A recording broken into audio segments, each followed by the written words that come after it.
So, taking a bit of a detour from the usual figures I talk about, today I want to look at a more obscure character. So, one of the most iconic Transformers gimmicks that was ever introduced was combiners. Among the many combiners created over the years, it's hard to argue that any are more iconic than the Mac Daddy, Devastator. Now, this being so, of course, Daddy Bay had to get his grubby little hands on it and disfigure it for the live-action movies. And lo, we were given Revenge of the Fallen Devastator. This might be heresy, but I actually like this design more than the original. That green and purple never really did anything for me, and I really like how animalistic the movie Devastator design is. Now, of course, you're probably saying, well, Devastator isn't an obscure character, and you'd be right. Today I won't be looking at movie Devastator, I'll be looking at one of his components. So, without further ado, let's take a look at Studio Series 55, Scavenger. So right off the bat with robot mode, this figure is unlike anything I've ever seen. This figure isn't a conventional design by any means. Many people dislike this design, and there's the real question of practicality, like, how would something like this live in everyday life? Forever cursed to be riding an existential unicycle for the rest of its pathetic life. However, I find this design really quite charming. After all, this is an alien species. Why should Transformers all look like metal humans, more or less? It makes more sense to me that alien robots would take forms entirely outside of our human understanding. Maybe to a Cybertronian, this design is really useful for something. I don't know. Regardless of the design, the paint here is really nice. The face is beautifully detailed. I love how the yellow eyes really pop out against the gray and the red of the rest of his face. On the whole, this design is filled with amazing mechanical detail. All along the arms, there are these great little pistons, and the wheels have these amazing ridges and designs. I particularly love the heavy-set treads on the rims. The one thing I dislike about this design is that they clearly ran out of steam when making the shoulders. Like, they made everything cohesive and clean, and then they just went, hey, let's shove all the other crap on the shoulders, they won't notice. That being said, even on the areas that clearly weren't meant to be seen primarily in robot mode, there's tons of intricate sculpting.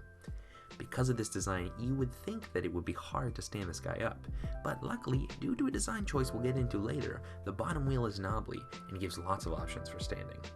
Posability is pretty good for a figure of this style. The head can go all the way up and swivel around. The arms have a ratcheted up and down and a full swivel, along with about every arm joint you could hope for. His two bucket hands even have these articulated fingers of sorts. And now, while you can't somersault the wheels like in the movie,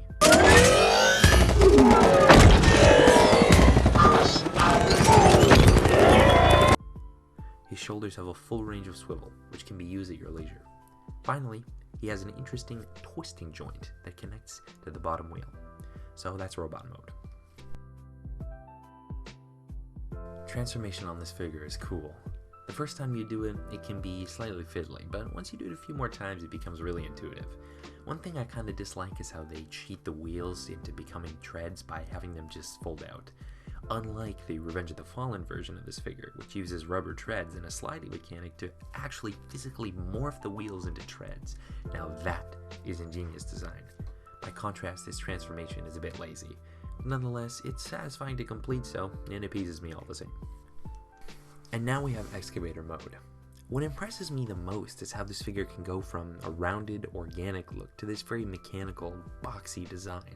This excavator is really intimidating. It's based on the Terex RH400 mining excavator, which is one of the largest in the world, and it really does feel that way.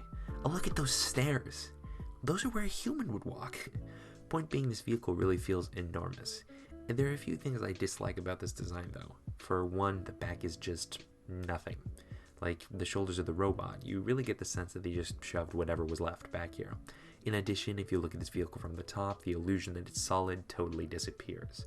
The treads have little casters on them, so you can roll them around freely, and the scooper has all the same articulation that the arms did in robot mode. So all in all, what do I think? Is this figure worth it? Well, that's a tough question to answer. Since this figure isn't of a prominent character, I doubt there were many people thinking, oh my god, they finally made a Scavenger toy. Thus, its quality isn't on its appearance, but rather its playability. For that, I'd say this figure isn't really worth it. When this guy was initially on shelves, he retailed for a whopping $80. Now, I got this guy on clearance for much less than that, but 80 bucks, there are many toys you could buy your kid that do a lot more for a lot less. I feel like some of this figure's shortcomings are due to it being only part of a larger combined whole. However, I don't like using that excuse, as for this price and size you would expect a bit more playability, combiner or no.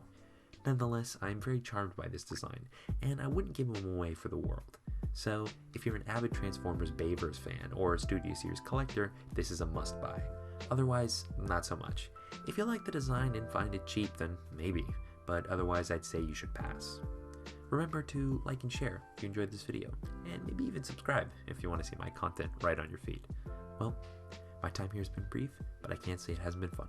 See ya.